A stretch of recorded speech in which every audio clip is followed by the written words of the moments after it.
Segment 1. My name is Hunter Pulliam, and I'm here with Donald Joyner, my grandfather, who is a U.S. veteran. So, all right, what is your birth date? My birthday, Mm-hmm. March 18th of a 1945 model. All right, and let's see.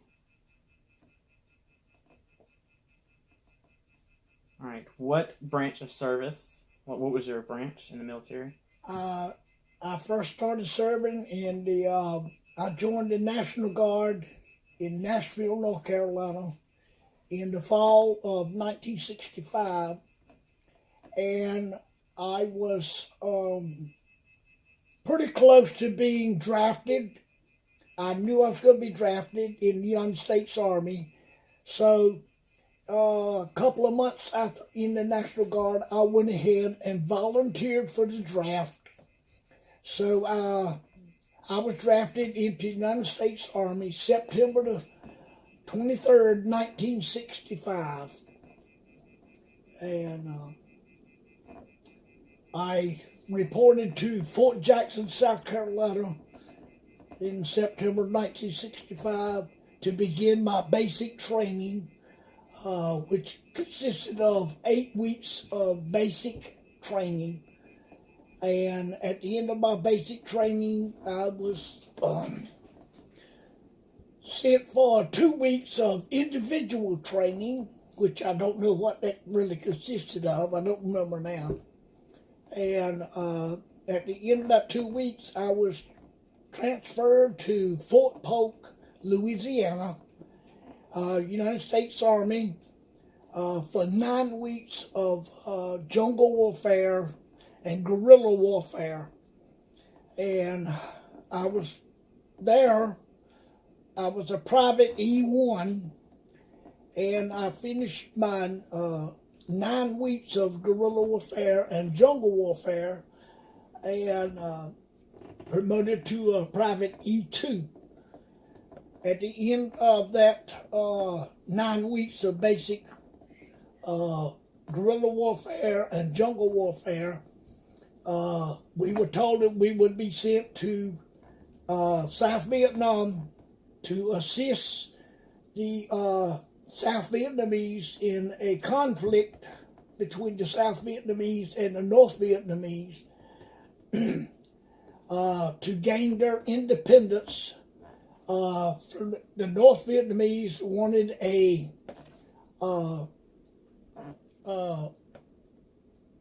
wanted to rule the whole country of Vietnam, and so the South Vietnamese wanted to be a democratic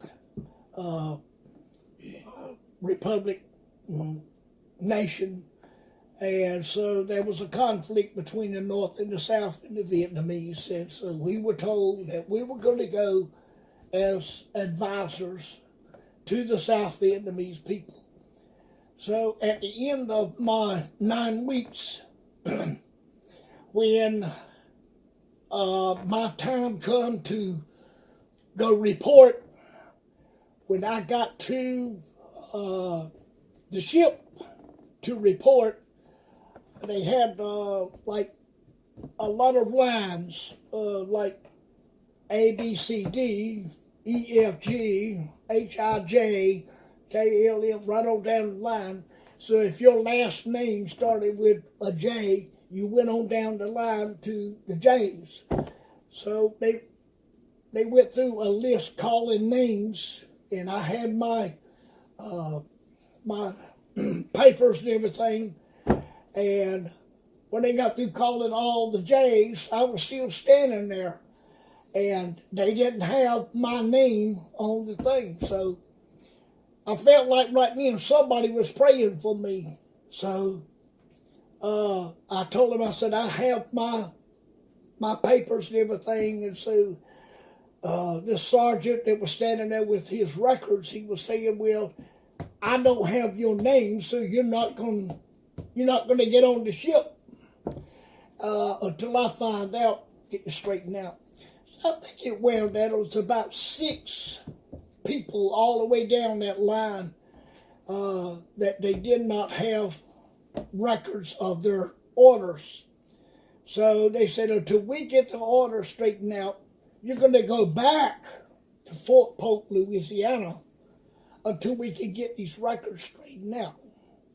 So we go all the way back to Fort Polk, Louisiana, and I stayed there in a holdover camp for another 2 weeks.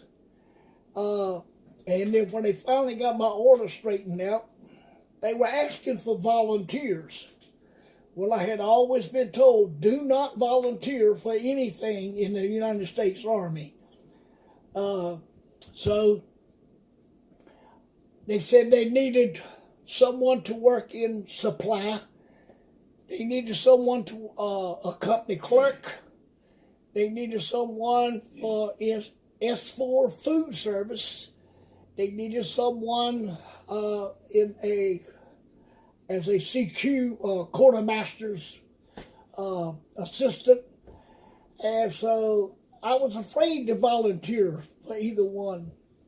So I go and I called home and I talked to my father. I told my daddy, I said, well, they've messed my orders up. They're trying to straighten my orders out. I said, but they're asking for volunteers. And I said, in basic training outfit, they have an opening for someone to work in S4 food service. And I said, I don't know what that consists of. And he said, well, would they be shooting at you for burning the eggs? And I said, no, sir, I don't think so. So he said, take it. So I went back and told him I would like to take the job in food service. So I was given that opportunity, so they sent me to cook and baker school. And they said, you'll be working in a basic training company, company C-10-2. And so company C-10 was 10th Battalion, the 2nd Training Brigade, and they were going to send me to cook and baker school. I said, well, that beats the heck out of going to Vietnam. So they sent me to cook and baker school, and in a couple of weeks, I was assigned to this company, and it was a basic training company, which they were training basic trainees to go move forward on into, I guess, the guerrilla warfare and the jungle warfare, Vietnam bound. So, Segment 2. You already said earlier you were drafted.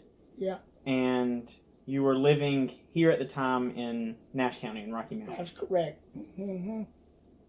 And you joined the Army, Yeah. the U.S. Army. Do you recall your first day in the service? Oh, yes, I do. I surely do. I had a friend that I had met. He was from Spring Hope. And so the first thing they're going to do is they're going to go in and going to give you a haircut. Well, I had a nice head of hair. I hate to get rid of it, but it was coming. Well, my friend, he had a nickname, Popcorn. So Popcorn and we go in, you go into the barber shop, and you sit down, and the barber looked at him, and he had a beautiful head of hair, curly hair. And the barber told him, he said, I knew you'd like to keep your hair, wouldn't you? And he said, yes, I sure would. He said, well, hold your hands, here it comes. They shave it all off your first day. And so we go out and sit on the lawn, and we're looking at one another with our heads shaved. And all he kept saying was, sad when the ship went down. Sad when the ship went down. But it was kind of comical to go in and sit down and have your hair cut in about 15 seconds. It didn't take long. Time you sit down, your head was shaved. And I think that was for cleanliness, probably, because of all these men together, in one group. Somebody could have had lice or whatever, but your head was shaved. You didn't have no hair. And what kind of feelings were you feeling the first day? I was homesick already. First day there, you're like, what have I gotten myself into? What in the world is going on here? It's just a feeling of kind of emptiness, and you don't know what to expect, what's coming next, what's going to happen. So it was a bad feeling to be sitting there away from home with a bunch of strange people that you did not know and don't know what to expect, what's coming next. Tell me about some of your boot camp and training experiences. In boot camp and training, I was a very skinny person. I probably didn't weigh 110, 115 pounds, but I was very athletic. I could handle myself well. I had no problems going through the physical training, what they call the dodge, run, and jump. You jump a pit, you run through an obstacle course, turn around, run back through the obstacle course, jump the 6-foot pit, back through obstacles. I had no problem with that. Walking what they call the horizontal bars. Walking those bars, I could go up and down like a monkey.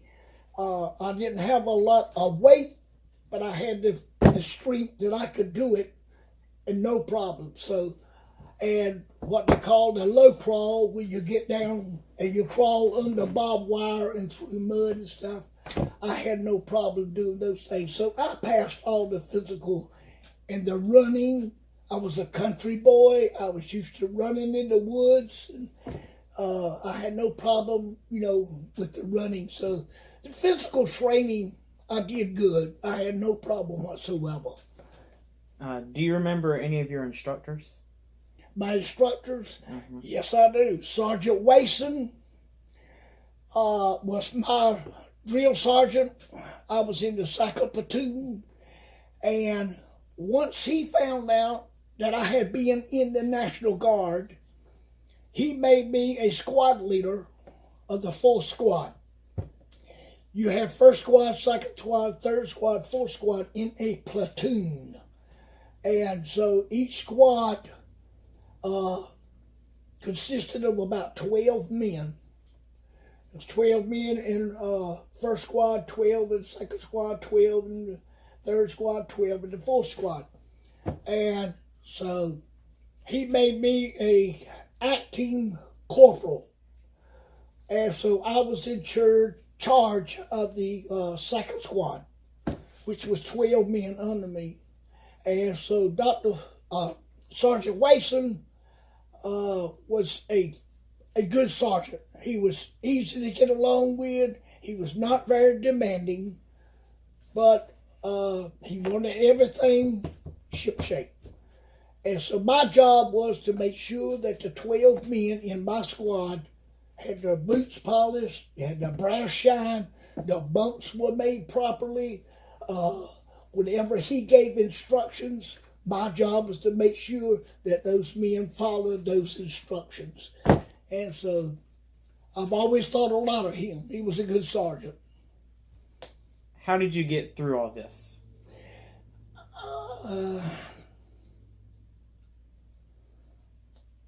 I guess just perseverance. I did not want to be a failure. I wanted to keep my nose clean. I wanted to do my job. I wanted to do what was required of me, and just do what I had to do and to serve my time and come home in one piece. Segment 3. Okay. Earlier, you said you served in the Vietnam conflict. Yes, And one of the first places you went was South Carolina. that's correct. Do you remember arriving and what it was like and how you felt there? In South Carolina, Mm-hmm. it was very hot. They had nicknamed Fort Jackson, South Carolina, as Sandy Hill. It was very sandy. Everywhere that you ran, you were running in sand, and it was very strenuous. But we did our basic training there. That's where you got your hair cut and you got your clothes assigned to you. Everything was green. And that's where they measured you up for your shoes and your shirt, your underwear, your t-shirts. Everything was crammed into a duffel bag. And so that's where you started your basic. And my sergeant, did I say was Sergeant Whitson? No, Sergeant Wason was my drill sergeant in basic in Fort Jackson, South Carolina. And he was a very good sergeant. I got along good with him. That's when he found out that I was a former National Guardsman. So he gave me the job of an active corporal over the second squad in the second platoon.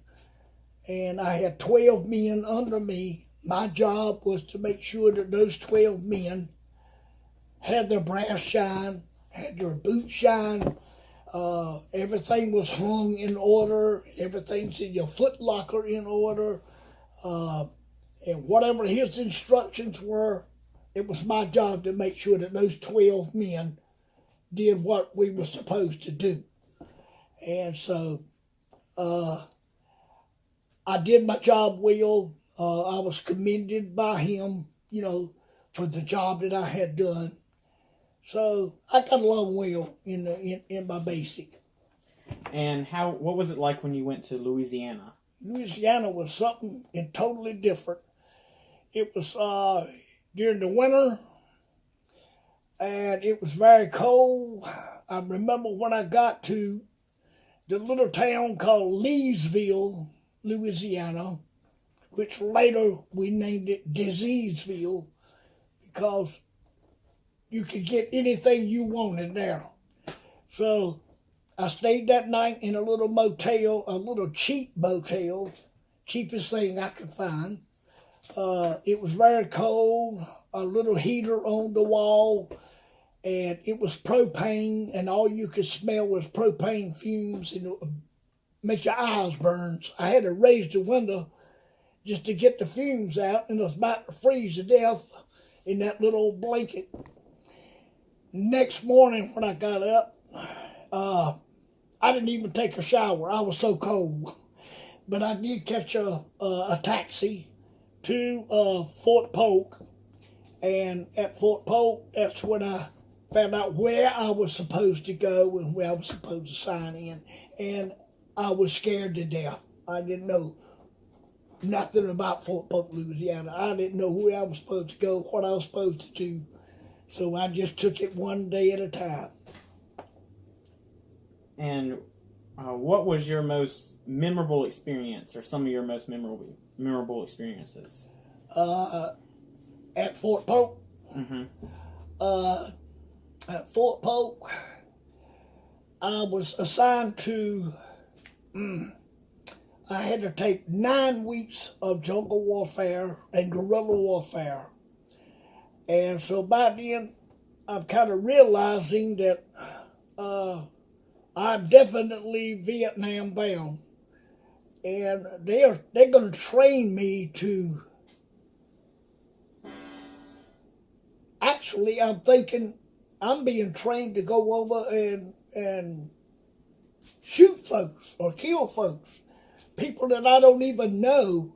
I've been told that these North Vietnamese are having a conflict with the South Vietnamese, and I'm going as an advisor to help the South Vietnamese gain their independence. They didn't want to be a communist country. The North Vietnamese wanted a communist dictatorship. And so I got to go through 9 weeks of this guerrilla warfare, jungle warfare. So Fort Polk, Louisiana is a swampy, wet country that's kind of like what South Vietnamese is going to be like rice paddies, and it's going to be wet. It's going to be, torrential rains, and you're going to be a lot of water and so forth. So everything had to be dyed green. Your boots had to be canvas boots. And so this is going to be tough. 9 weeks of jungle warfare and guerrilla warfare. So yes, I was kind of terrified.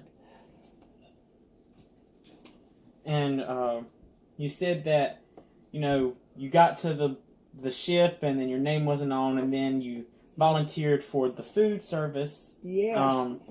When you were with the food service and the rest of the time spending was at Fort Polk, right? Yep. The rest of my time was at Fort Polk. While you were there, did you receive any medals or citations or anything? Well, like that? I received I got some medals from during my training of I was issued a sharpshooter's badge in the M14, and I got a citation for the M60 machine gun. I got an expert. The 50 caliber machine gun, I got expert. I love that 50 caliber machine gun. I was instructed to wear the hearing aids, the earplugs, while firing this weapon. I chose not to because I just fell in love with this 50 caliber machine gun. And so I fired this weapon over and over and over every chance I could get with no hearing protection.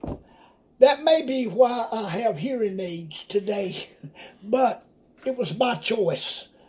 But yeah, I got 3, the M14, the M60 machine gun, and the 50 caliber machine gun.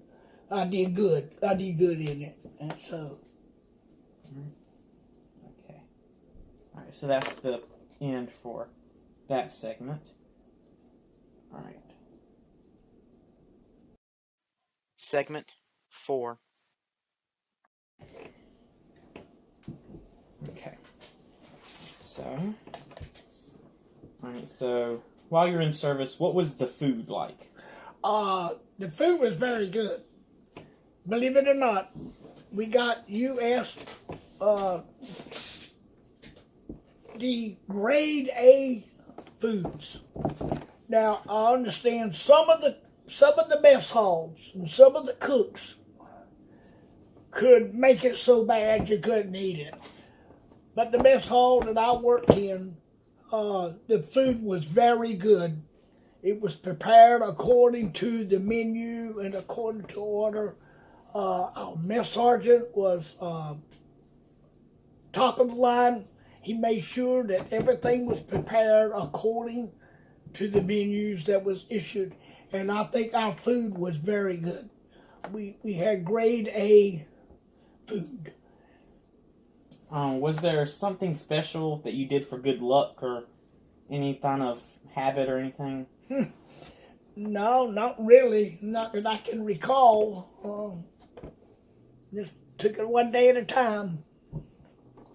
How did you stay in touch with your family? Well, once in a while I would get to use the telephone, and I could call home and talk to my mama and my dad, my brothers. But most of the time it was by letters. I could sit at night in my room and write letters. And I remember one time the mosquitoes down in Louisiana were huge. They were huge. And I know one night you had to keep your light on in your room all night long. As long as you had a light on, the mosquitoes didn't bother you. But if you turned the light on at night, the mosquitoes would eat you alive. And these things were huge. And so one night while I was writing a letter to my mom and my dad, I happened to kill a mosquito. I just smashed him. And I put him in the letter. And I said, this is the size of the mosquitoes. They can stand flat-footed and make love to a turkey. This is how big they are. And this one here would say, let's take him down to the swamp and eat him down there before the big ones come and take him away from us. I remember writing that letter. The mosquitoes were terrible down in Louisiana in the swamps. And I saw from a postcard that you sent that you traveled. Where is this postcard from? This postcard came from Nuevo Laredo, Mexico. This good friend of mine, my best buddy, his name was Kenneth Ray Lauer, and he was from a little town called Emory, Texas. And he said, Nuevo Laredo is not too far from here. We can make it on the weekend pass, go to Mexico, and be back, during the allotted time. It was out of the zone which we were allowed to go. But he and I struck off to Nuevo Laredo, Mexico. And it was my first visit to Mexico. And I was really taken back at, how nice it was, how cheap it was. The food was cheap. The hotels, motels, things like that were cheap. An American dollar was worth a lot of money in Mexico. It would go a long ways. And I could tell you about one experience.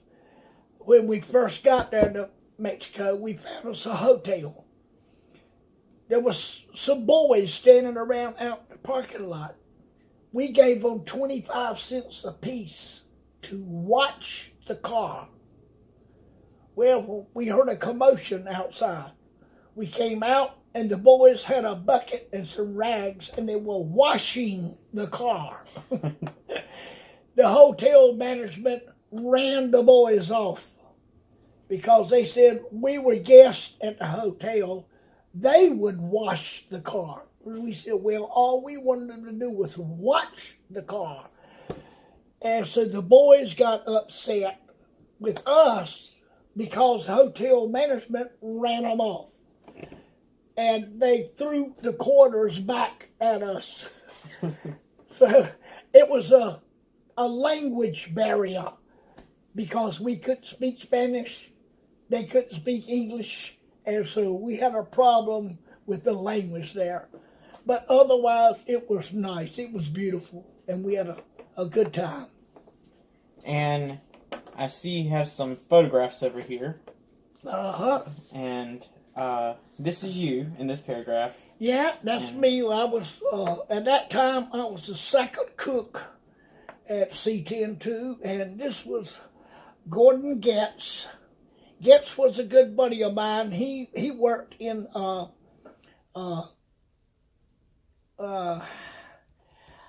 think it was what his job was. I can't really remember what it was, but he had something to do with the entertainment and the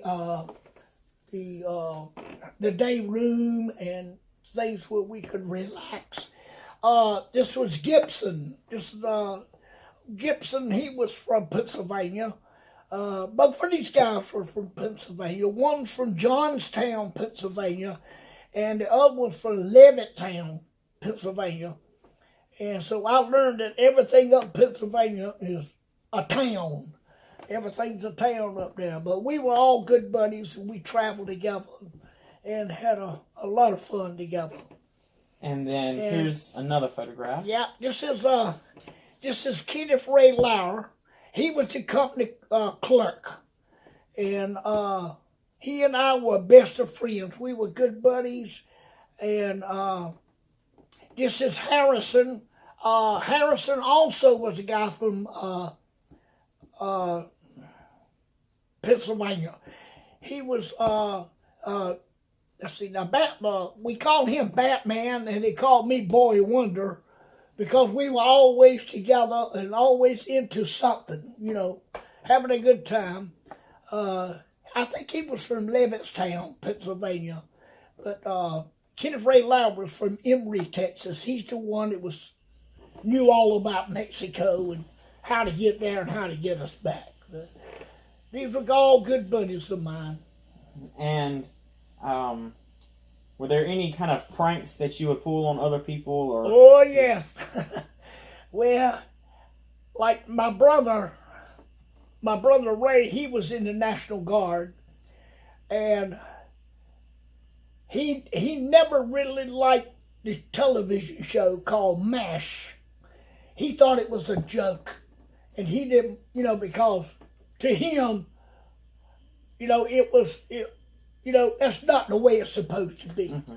But I tried to explain to him, when you're in the Army and you're there day after day after day, same people, same stuff, same old stuff all the time, you have to pull pranks on one another just to get by, to make life easier.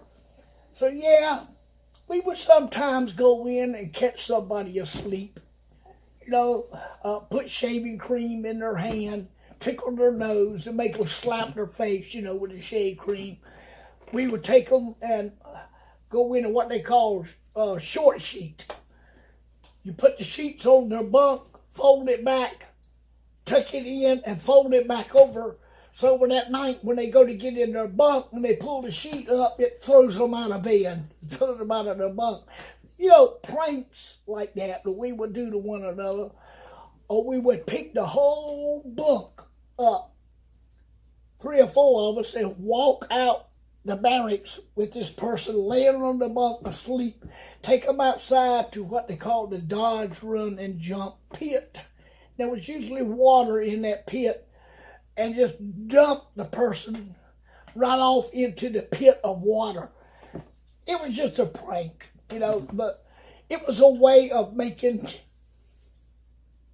life fun, making it easier. Even if they pulled a prank on yourself, you knew what it was all about. So that was the camaraderie. Segment 5.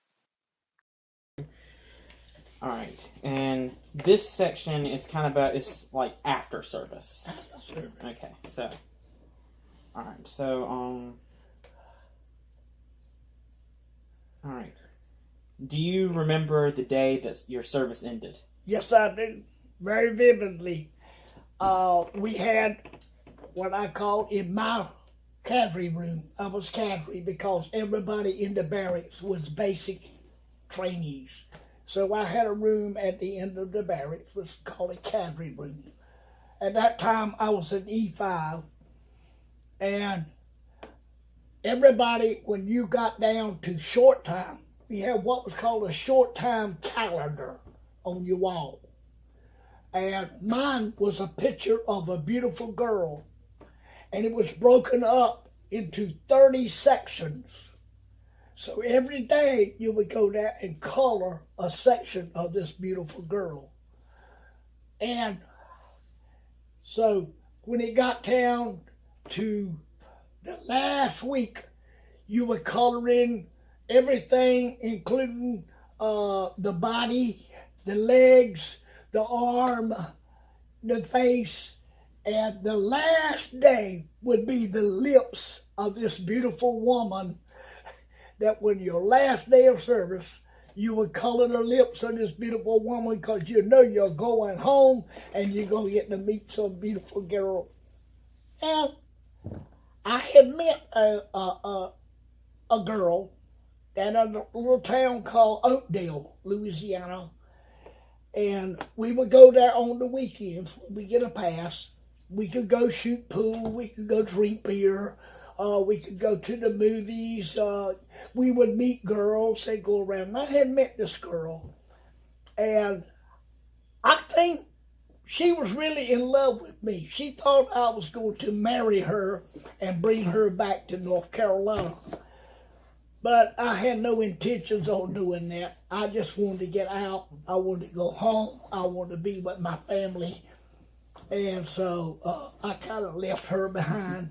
And that last day, when I went into the orderly room and got my papers to leave, I had called a cab, and they made me put on my dress greens. And I remember when I got in that cab, I rolled the window down, and as he was pulling away, I took my saucer hat and pitched it out the window. And I put all of my belongings in a duffel bag. I put them on a bus at the bus station. I dressed them to Rocky Mount, North Carolina, and I got out and I put my thumb out and I started hitchhiking from Louisiana to Rocky Mount. I said, I want to take the safest and the surest way home. We got to a man and a young boy picked me up. We got to Meridian, Mississippi, and we were crossing a bridge and got into an automobile accident. And I said, my God, I'm fixing to get killed before I get home. But they took me all the way to Columbia, South Carolina. I got to Columbia, South Carolina. I went to the bus station. I said, I'm not going to hitchhike anymore. Got to the bus station. I said, I want a bus to Raleigh, North Carolina. Well, they said, we don't have a bus going to Raleigh, North Carolina. So I said, well, I'll go back out and start hitchhiking. I got about a half a block from the bus station, and I heard them saying, bus so-and-so and so at gate 6, loading for Rocky Mount, North Carolina. And I ran all the way back to the bus station, bought the ticket, and got on the bus, and I rode all the way to Rocky Mount. When I got to the bus station, Rocky Mount, I was dead asleep. The bus driver had to wake me up to get off the bus. And I got a taxi from the bus station in Rocky Mount to my house. That was the happiest day of my life when I got home. In the days and weeks after you got home, what did you do? Looking for a job. I was like on vacation, and my mama let me use her car. I would take her to work, and then I could use her car during the day to go see some of my old friends, to kind of ride around and look for a job. And that's when I met my wife. She was working at the hospital with my mother. My mother was a nurse at Memorial Hospital, and my wife now was working there as a receptionist. And my mother introduced us, and that's when we started dating, and that was in September 1967. And then we got married, engaged, and got married in July of 1968. And where did you eventually find a job? I eventually found a job. My mother's brother, my uncle, was working at a place called Peden Steel Company. They did structural buildings, steel buildings. I stopped by there one day just to see him, and he introduced me There were to some technical the difficulties, shop but this superintendent. question will be fully And the shop answered in the next superintendent, right segment. out of the blue, asked me, "Are you looking at a job?" And I said, "Yeah, I'm looking at a job." And he said, "Well, 6. we need somebody to work in the office, doing the shipping, the receiving." There were some technical difficulties, but this question will be fully answered in the next segment. Segment 6.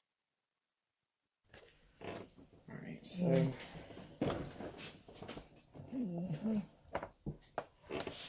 all right, so you said that you worked at a steel company, that your uncle offered you a job, and Yeah. Well, he introduced me to the plant superintendent, and the superintendent offered me the job. I asked me if I wanted a job, and I said sure. I was looking, so I took the job. Been working there. Well, I worked 40 years, and I retired. And then, did your military experiences influence your thinking about war or about the military in general? Yes, it did. When I found out the outcome of the Vietnam conflict, when all these Americans died, and we didn't gain anything, the North Vietnamese took control of the country of Vietnam, and I assuming that it was in vain. To me, it was all in vain, and it was probably political. It was a political war, and a lot of people lost their lives for nothing. We didn't gain anything. And I always said to myself, if I had a son or a daughter, I would not want to see them have to go into any kind of war or put their life on the line. During that time, there was a lot of people that we called draft dodgers. They left the United States, went to Canada to avoid the draft so that they would not have to serve. I didn't want to go, but I went and I served. So I did my duty, I think. Several years later, we had a president that granted all of those draft dodgers amnesty, brought them back into the United States, gave them federal housing, gave them food stamps, welfare. They were married, they had children, brought them all the way back, and didn't even slap them on the back of the hand or nothing. And I was bitter about that. I didn't think it was right. Do you attend any reunions for anything? Are there any? Or No, I have not. It would be nice. I know the VFW, the Veterans of the Foreign Wars, and we have some right here in Rocky Mount, but I've never been. I have been to the Veterans Administration in Greenville, and they treated me nice. They have done me real good. They gave me hearing aids. They offered me medical treatments or medical services if I needed. And so I think at one time the Veterans Administration was not really doing what they were supposed to, but that has changed. And I think it's really up to date, and I think they really help the veterans. And I appreciate the job they do. how did your service and experiences affect your life? Like I said in our first conversation, I wouldn't take $1 million for what I experienced while I was in service, what I went through, and what I gained. But I don't think you could give me $1 million to go back and do it again. I'm physically not able, but it was a learning experience. It was a valuable experience. It made a man out of me, and it taught me to respect. I learned that respect from the military, to respect your parents, respect your elders, and to respect the wants and the needs of other people, Is there anything you would like to add that we didn't speak about in the interview, or? Not that I can think of. I know today it's all voluntary military, and I appreciate all of those that volunteered their services. Back during my time, it was a draft, and you were assigned a number. When your number come up, you might as well get ready to go, because you're going, unless you want to be a draft dodger, go to Canada. But I'm thankful for what I gained and what the military taught me, and it made me a better person. Thank you for sharing your story today. Yeah, thank you. All right. Mm-hmm.